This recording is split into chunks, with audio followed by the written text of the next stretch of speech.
When you grow higher in a profession تو پھر آپ you are less of an engineer, more of a manager. آپ نے engineering کی، پھر آپ نے اکنامکس شروع کر دیا، اب آپ MBA کرنا چاہتے ہیں تو آپ تو ہمیں you don't know your direction. لوگ یہ سمجھتے ہیں کہ جی ہاؤسنگ کا قرضہ دینا یہ کوئی پڑھے لکھوں والی چیز نہیں ہے. آج سے 40 سال بعد تقریباً آپ یوں سمجھے کہ لاہور کی جو اس وقت کی آبادی ہے اس سے ڈبل ہو چکی ہوگی. ایک سیکٹر جو شیلٹر بھی ہے اور امپلائمنٹ جنریٹر بھی ہے اینڈ اکانومی کا ڈرائیور بھی ہے، تو پھر انہوں نے مجھے کہا کہ پالیسی بناؤ. 30 لاکھ کا گھر ہے، اس کے پاس اتنے پیسے نہیں ہیں تو وہ بینک سے، لیکن پہلے 30 لاکھ والے گھر بھی تو آئے نا لو انکم کے.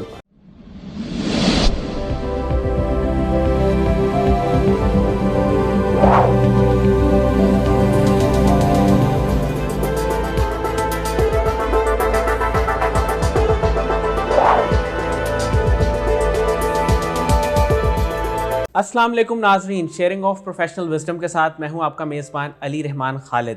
ناظرین، آپ جانتے ہیں کہ ہم اپنے پلیٹ فارم پہ ہمیشہ ہی آپ کے ساتھ سکسیس سٹوریز شیئر کرتے ہیں اور ایسے لوگوں کی کہانی آپ کو بتاتے ہیں جن کا ایک ایکسپیرینس ہوتا ہے، ایکسپوجر ہوتا ہے نیشنلی بھی اور انٹرنیشنلی بھی، تاکہ آپ کو بہت ساری باتیں سیکھنے کو ملیں اور گھر بیٹھے آپ کے بھی ایکسپوجر میں، علم میں اضافہ ہو. آج جو مہمان ہمارے ساتھ موجود ہیں وہ ویسے تو کسی تعارف کے محتاج نہیں، لیکن ان کی خاص بات یہ ہے کہ انہوں نے اپنی زندگی میں ہمیشہ اپنے پیشن کو فالو کیا. جو یہ واقعی کرنا چاہتے تھے، انہوں نے کسی بھی چیز کو اپنی راستے میں رکاوٹ نہیں بننے دیا، بلکہ اپنے گولز کو اچیو کرنے کے لیے ہر ممکن کوشش کی اور انہیں اچیو بھی کیا. ہم ان سے جانیں گے کہ یہ نیا Pakistan housing program task force کے چیئرمین کیسے بنے، اور اس سے پہلے بھی یہ ہاؤسنگ کنسلٹنسی کی فیلڈ میں کب سے ہیں اور کیا کیا کام کر رہے ہیں. السلام علیکم زیگم رضوی صاحب، آپ کی تشریف آوری کا، کیسے ہیں آپ؟ ٹھیک ہیں؟ میں شکریہ، الحمدللہ رب العالمین. بہت شکریہ، آپ نے مجھے یہ آنر دیا، عزت دی. سر مجھے یہ بتائیے گا کہ آپ نے انجینئرنگ کی UET لاہور سے، اور اس کے بعد آپ نے ایک شفٹ لیا ٹوٹلی، ایک انجینئرنگ سے MBA کی فیلڈ میں آپ چلے گئے، تو یہ شفٹ لینے کی کیا وجہ تھی؟ دیکھیے ایسے ہے، میں نے MSc انجینئرنگ کی UET لاہور سے، اس کے بعد میں کوئی 5 سال داؤد ہرکلس میں ایز انجینئر، پیور انجینئر کام کیا. اس وقت میرے ایک بزرگ تھے، اللہ ان کے درجات بلند کرے، انہوں نے کہا کہ بھائی when you grow higher in a profession تو پھر آپ you are less of an engineer, more of a manager. آپ دیکھیں نا، کوئی جنرل مینیجر ہوتا ہے اداروں کا سربراہ، وہ لیس آف این انجینئر ہوتا ہے، وہ ٹیکنیکلٹی نیچے رہ جاتی. تو انہوں نے کہا کہ آپ اپنی صلاحیتوں کو تھوڑا سا اکنامکس اور مینیجریل صلاحیتوں کو امپروو کریں. تو ایک تو یہ تھا کہ ویسے ہی میں سوچتا رہتا، لیکن اللہ نے مجھے توفیق دی. پھر میں نے اسی وقت لاہور ہی میں تھا میں، تو میں نے ایک پرائیویٹ MA اکنامکس کیا، اور الحمدللہ اللہ نے مجھے اتنی عزت دی کہ میں نے پرائیویٹ اسٹوڈنٹ کے طور پہ اپیئر ہو گیا. اسٹوڈ 3rd ان پنجاب ان MA اکنامکس. اس کے بعد پھر اللہ کا احسان ہوا، فل برائٹ اسکالر، امریکہ کا بہت پریسٹیجیس اسکالرشپ ہے. تو یہ اب جذبہ تو پیدا ہو چکا تھا کہ معیشت، HR، human management, over all management, تو فائنینشیل مینجمنٹ.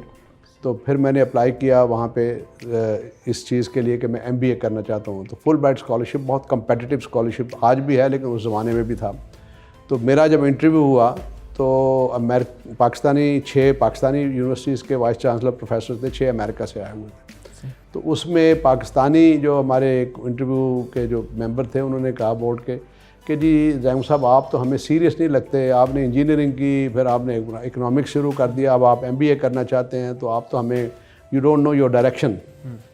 تو میں ابھی جواب دینے کا سوچ رہا تھا، تو جو امریکن آیا انہوں نے کہا no this boy seems to be a futurist, کیونکہ امریکہ میں engineers are now doing economics, finance and management.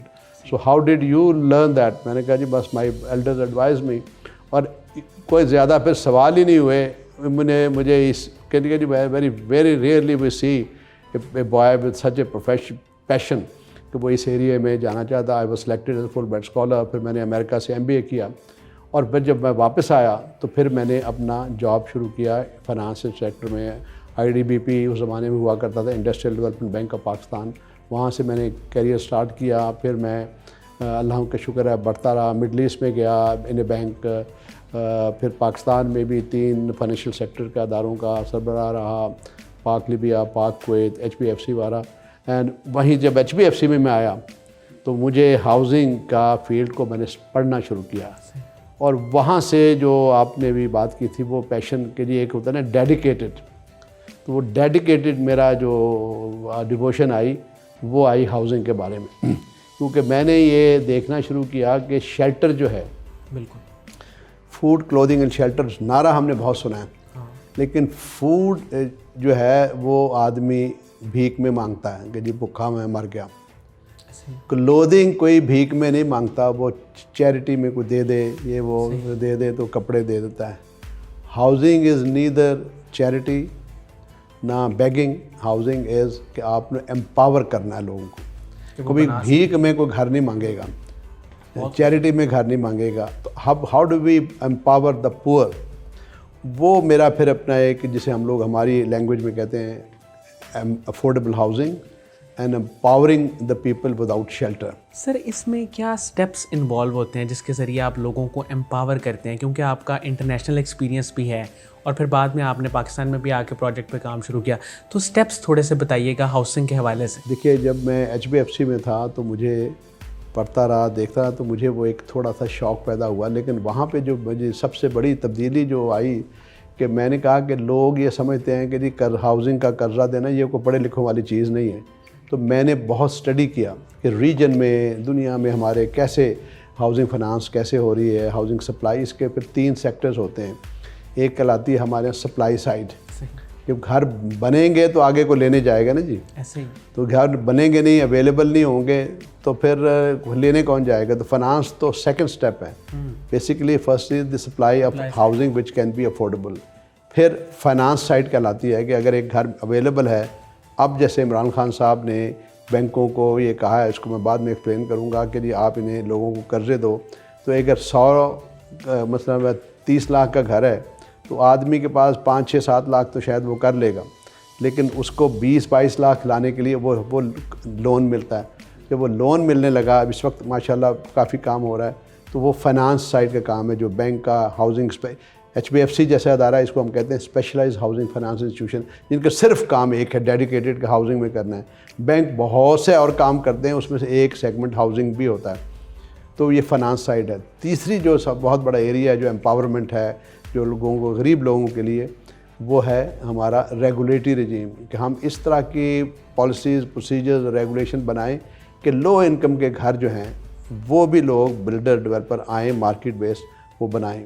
تو اس میں پھر یہ ریگولیٹری سائڈ میں جیسے اب آپ نے دیکھا ہوگا عمران خان صاحب نے کہا ہائی رائز، زمین تو وہی ہے، آپ اس پہ ایک گھر بنا لیں تو ایک خاندان آئے گا.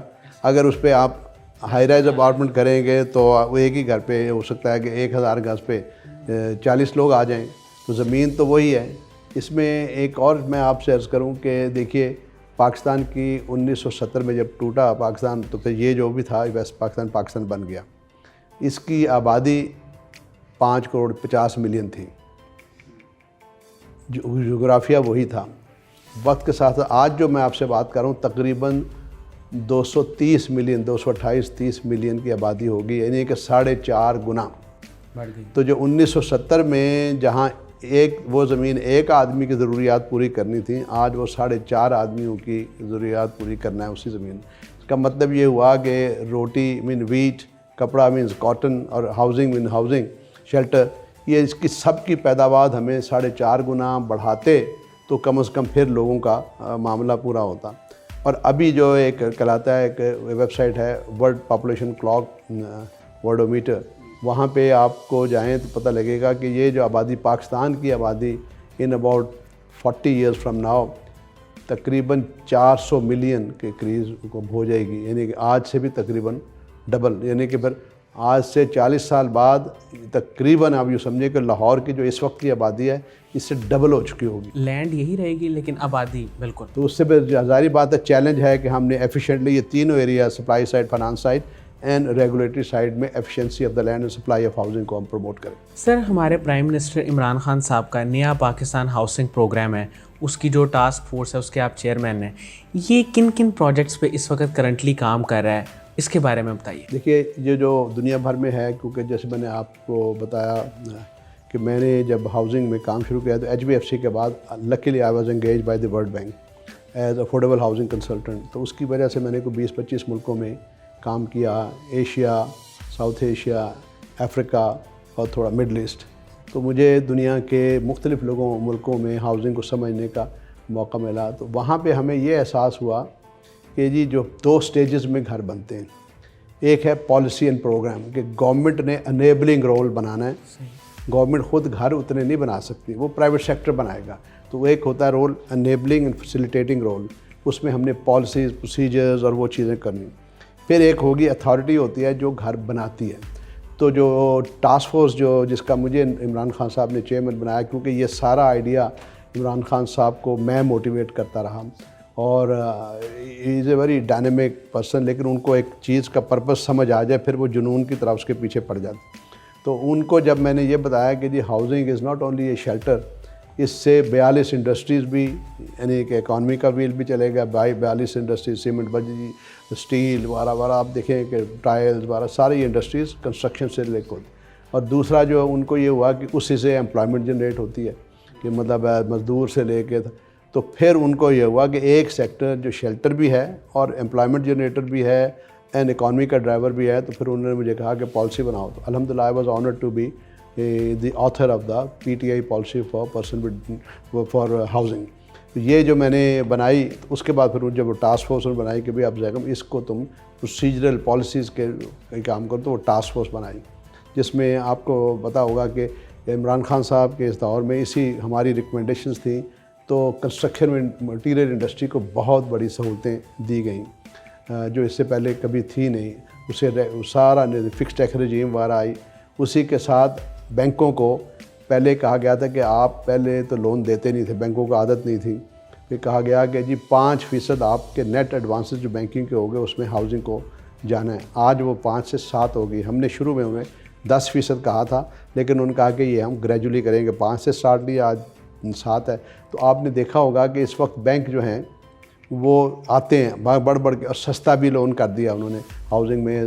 ٹیئر 0 سے لے کے ٹیئر 4 تک بہت سستے, یعنی کہ انٹرسٹ ریٹ بھی کم کیا. لوگوں کو دیے جا رہے ہیں لونز تاکہ وہ اپنا گھر بنا سکیں. 2 طرح کے ہیں. ایک تو یہ ہے کہ وہ انڈیویجول ریٹیل میں کوئی گھر بنائے. پھر دوسری سائڈ سپلائی سائڈ کو ہم نے پروموٹ کیا کہ وہ جلدی جو ہاؤسنگ کے گھر بنا کے. تو آپ دیکھیں اب وہ دونوں تھا. ایک تو جیسے LDA لاہور میں SM عمران صاحب جب چیئرمین تھے تو انہوں نے ٹوٹل 35,000 کا خاکہ بنایا, گھر بنائے گی LDA. اس میں سے 4,500 عمران صاحب SM عمران صاحب جب تھے وہ شروع ہو چکا ہے. تو اس طرح یہ جو بنائیں گے یہی لوگ. اس طرح پھر جو ہمارے اس زمانے میں ہاؤسنگ کے منسٹر پنجاب میں تھے میاں محمود رشید صاحب, تو انہوں نے کئی شہروں میں جا کے گورنمنٹ کے زمین کے ساتھ وہ منصوبے شروع کیے تھے. اب ایک سوسائٹی ہے, اس میں گھر تو بن رہے ہیں, تو لینے تو لوگوں نے ہے نا. اب وہ ایک آدمی جا رہا ہے جی یہ مثال 30 لاکھ کا گھر ہے, تو اس کے پاس اتنے پیسے نہیں ہیں, تو وہ بینک سے. لیکن پہلے 30 لاکھ والے گھر بھی تو آئے نا لو انکم کے. عام طور پہ جو پہلے روایت تھی کہ جو ڈیولپر تھا وہ ہائی اینڈ پہ ہی فوکس کرتا تھا, پروفٹ کماتا تھا, نکل جاتا تھا. غلط وہ بھی نہیں کرتے تھے, انیبل کریں غلط نہیں کرتے تھے. لیکن ان کو اب اس پروگرام کے تحت ہم نے کہا کہ جی آپ نے اتنے % 25, 30, 40% گھر جو ہے ہم نے لو انکم کے بنانے. اب ڈیولپرز کو جسے ہم لوگ کہتے ہیں smart subsidies and cross subsidies, اب ڈیولپر کو کہا کہ تھوڑے سے یہ گھر بنائیں گے, پھر مڈل انکم کے لیے بنائیں گے, پھر ہائی انکم کے لیے بنائیں گے. تو ایک جسے ہم لوگ ہماری لینگویج میں کہتے ہیں مکس ہیبیٹاٹ. تو وہ اللہ کا شکر ہے اس وقت آپ کو خوشی ہوگی کہ سب سے زیادہ جو ہمارا پرائیویٹ سیکٹر جو ہے نا ڈیولپرز کا کام کر رہا ہے وہ پنجاب میں ہے. بلکہ پنجاب میں بہت اچھا کام ہوا ہے کہ پنجاب ڈیولپرز ایسوسیشن بنی ہوئی ہے.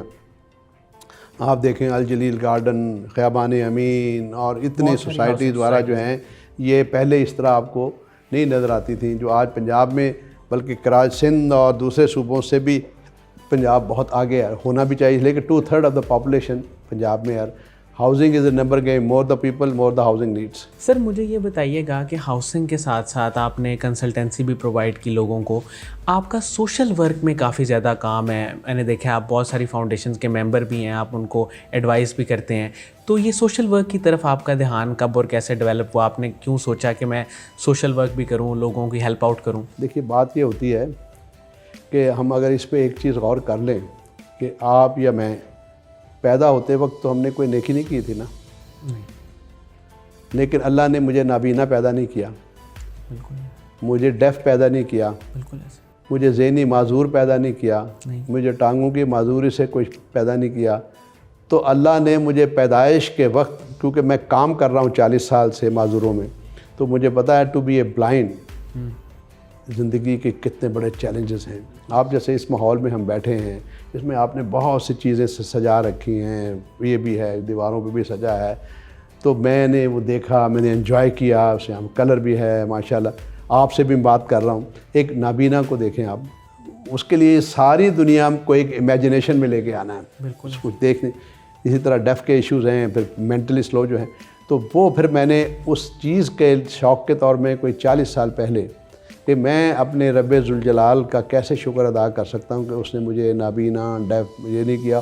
پھر میرے بچے اللہ نے دیے، ان میں کوئی کسی قسم کی معذوری نہیں تھی، تو اس کا شکر میں کیسے ادا کروں. دیر آئی ڈیسائیڈیڈ کہ a part of my life I will focus in serving the, جسے ہم لوگ کہتے ہیں ہماری لینگویج میں پرسن ود ڈسیبلٹی، یعنی کہ معذور افراد. تو وہ اللہ کا شکر ہے کہ آج 40 سال ہو گئے ہیں. پی ٹی آئی کی کو بھی میں نے کنونس کیا اس زمانے عمران خان صاحب کو، تو انہوں نے پھر مجھ سے پالیسی بنوائی، policy for person with disabilities. یہ واحد جماعت ہے جس نے ایک بڑی ایکڈیمک پالیسی بنائی ہے کہ معذوروں کی ہمیں کس طریقے سے خدمت کرنی ہے، جس کے لیے سلو لیکن اس وقت ہے کہ پریزیڈنٹ آفس میں عارف الوی صاحب نے وہ پریس کو اناؤنس کی تھی.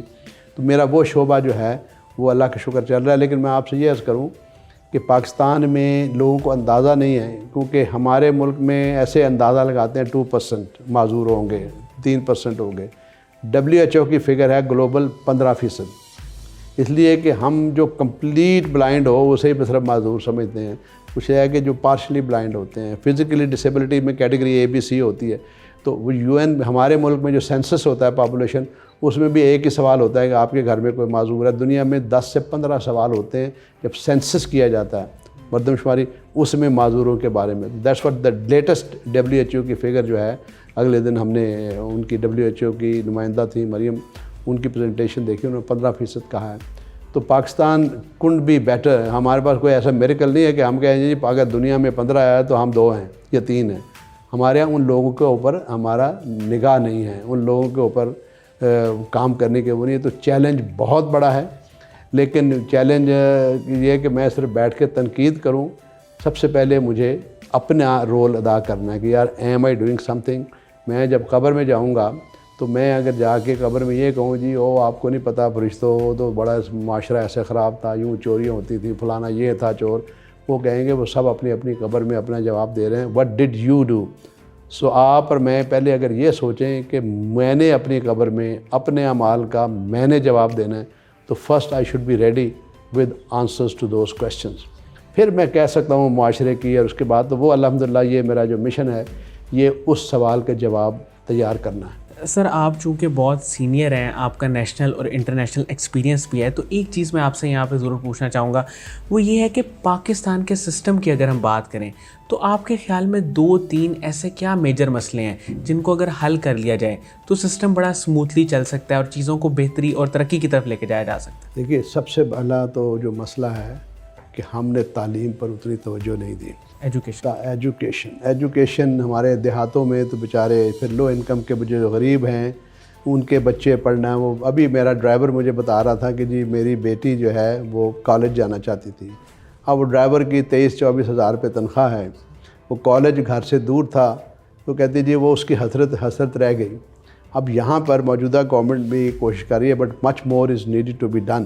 کہ تعلیم، اس لیے کہ آپ دیکھیں اللہ کو، آدم کو جب تخلیق کیا تو علم کی بنیاد پر اس کو شرافیت دی، مسلمان کو نہیں، آدم کو دی. ایسے ہی پھر نبی پاک صلی اللہ علیہ وسلم کو جب نبوت کے عہدے پہ فائز کیا اور اشرف المخلوقات بنایا، تو ان کے جسے میں کہتا ہوں کہ تکمیل آدم کے پرفیکٹ پرسنالٹی، تو ان کو بھی پہلی سورہ کیا تھی؟ اقرا. تو مطلب یہ ہوا کہ علم آدم جب بنائے تو اس وقت بھی آغاز علم تھا. نبوت کا جب مشن شروع کیا اور نبی پاک نے کہا کہ میں تو امی ہوں، اگر وہ PhD ہوتے تو ہم کہتے جی وہ نبی پہ تو اقرا کی آیت اس لیے اتری تھی نا کہ وہ بڑے پڑھے لکھے تھے، تو آپ کے میرے لیے وہ آیت نہیں ہے. ایک امی کے لیے آیت گزری. مطلب یہ ہے کہ پھر ہر بندے کو پڑھانا ہے، ہر لیول پہ چھوڑنا ہی نہیں ہے. تو ایجوکیشن. دوسرا جو ہمارا ایشو جو ہے ہمارے اس معاشرے کا، وہ ہے میں سمجھتا ہوں انصاف. ہمارے عدالتوں میں مقدمے جو ہیں نا وہ اپنا اثر ہی چھوڑ دیتے ہیں، سال ہا سال. بلکہ بعض مقدمے تو ہیں، جیسے آپ کا مکان کرائے میں دیا ہے آپ نے، تو مکان کو اسے کرایہ دار سے خالی کروانے میں اس سال حالانکہ ایشو نہیں ہے اس میں، کوئی جسٹس کا کوئی ایشو نہیں ہے. آپ پوچھتے ہیں مالک ہے، وہ کہتا ہے ہاں جی. میں تم کرایہ دار ہو، ہاں جی.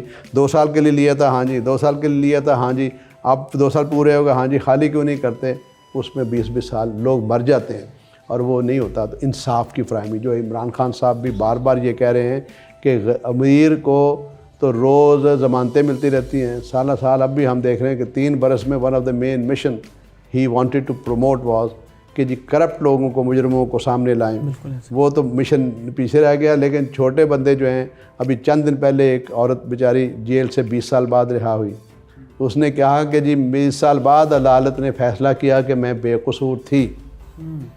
20 سال کے بعد کہتی جی میری جوانی چلی گئی، میری معاشرے میں کوئی عزت نہیں ہے، اب مجھے یہاں دنیا میں لانے کا فائدہ نہیں تھا، مجھے مار کے اللہ میاں کے پاس بھیج دیتے. تو یہ جو سیکنڈ پوائنٹ آپ کہہ رہے ہیں وہ ہے جسٹس، جسے عام ہم لوگ کہتے ہیں انگریزی میں justice delayed is justice denied. تیسرا جو ہمارے معاشرے کا ایشو ہے نا، وہ یہ ہے کہ ہم نے اس معاشرے کے لیے انفراسٹرکچر کو مضبوط نہیں کیا. وہ انفراسٹرکچر چاہے سوشل انفراسٹرکچر ہو، چاہے فزیکل انفراسٹرکچر ہو. آپ یہ جائیں دیکھیں کہ جی امیروں کے گھر میں تو بجلی نہیں آئے تو جنریٹر چل جاتا ہے.